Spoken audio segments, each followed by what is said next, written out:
Unit 2 study guide. Let's go ahead and jump straight into this. So number one, we're given a quadratic and it's given in standard form. And remember that standard form is ax squared plus bx plus c. Okay, so then we can just go ahead and go down on our bullet points there and get them done one by one. So first thing we look for is whether the parabola opens up or down. Right, and we look at our a value, and our a value is negative, so it opens down. So we know we're going to have a parabola that looks like an N or a sad face.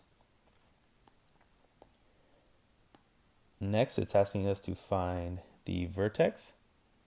And I'm going to go ahead and do the work on the bottom here. I have room, and I know on your study guides you don't have room, but you're always welcome to use a separate sheet of paper.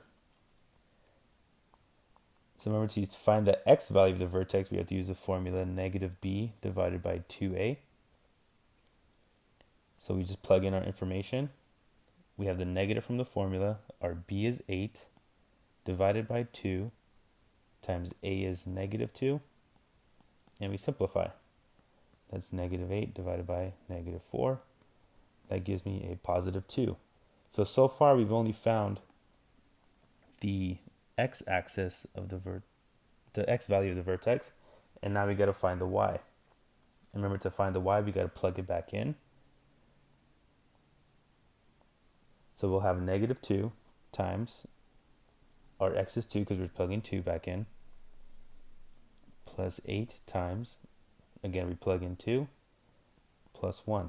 And when we simplify that out, 2 squared is 4, 4 times 2 is negative 8, plus 16, plus 1. That gives us, 9. 9. So our vertex would be 2, 9.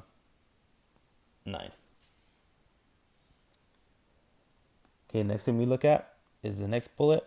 Is the vertex a minimum or a maximum? So remember, our graph is going to be opening downward, right? And we know that our vertex, so we could actually plot our vertex in there, is 2, 9. So we go 2, 9. There's our vertex. And we know that our graph is going to be opening downward. So our vertex is going to be a maximum, right? So again, that's not the actual graph, but just to show you, the vertex is going to be up here, and that's the highest point. So that is a maximum.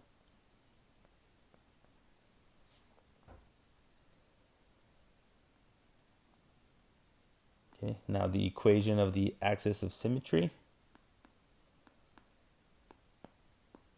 So remember, the axis of symmetry is equal to the x value of the vertex. So if our vertex is 2, 9, our axis of symmetry, remember, it goes down the vertex, is x equals 2. So our axis of symmetry will be this black line here for now. And on your papers, you should make this a dotted line. Ooh.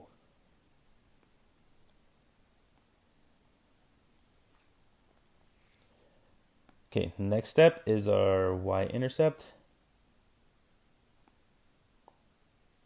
So Y-intercept, remember, you're always going to be plugging in 0. So for Y-intercept, I'm going to rewrite the equation with 0 plugged in.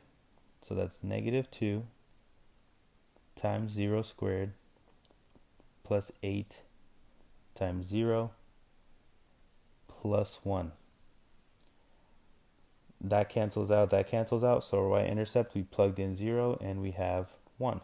I'm going to plot that point. So 0, 1, and that's right there. And remember, you can reflect that point and get a free point. So it's 1, 2 away from the line of symmetry or axis of symmetry. 1, 2 away on the other side is another point.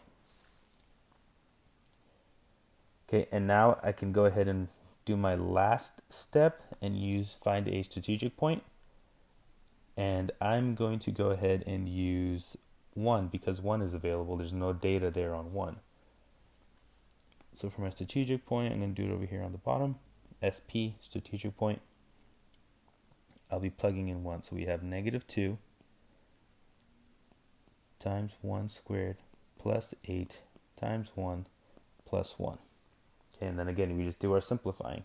1 squared is 1 times negative 2 is negative 2. 8 times 1 is 8 plus 1. And this gives us 7. So our strategic point, we plugged in 1 and we got 7, and we go ahead and plot that on our graph. So at 1, 7, and then reflect it. Okay, so now we have the 5 points that we need to go ahead and draw our parabola. So we do, right, to the best of our ability, go ahead and make it an upside down U. And there's our perfect parabola. Okay, so I'm just going to transfer the information. So y-intercept was 0, 1. Strategic point was 1, 7. This is just so I have all my information there. Okay, now our increasing and decreasing intervals. This is what we did pretty recent. So remember, increase, we got to read our graphs from left to right. So when we're reading this from left to right, we notice that our graph first goes up, and that's our increasing interval. Okay, remember that parabolas without context, right? These don't have context. They're not a word problem. These go on forever. They never end. So this here will go ahead and extend to negative infinity, and the other leg will extend to positive infinity. Okay, so we got to keep that in mind when we're writing our intervals. So our increasing interval is starting from the left-hand side, right? This side is negative infinity. So it's going from negative infinity all the way up to, right, and it goes up to our vertex. Our vertex was 2, 9, to the x value of our vertex. So again, it's starting at negative infinity. It's less than or equal to x is less than or equal to the x value of the vertex, because that's where our increase stops. So it's going to increase from negative infinity all the way up to right here where it hits that axis of symmetry or the vertex. Okay, so now once we're at the vertex, that's where we start our decrease. So that's when we start coming back down and we start going downward, right? We're decreasing. And the decrease happens from 2, right? So it starts right after the vertex. Oh, I should finish this. So our decrease starts from 2, and it goes all the way to, this time it's going to be a positive infinity on the right-hand side, to positive infinity.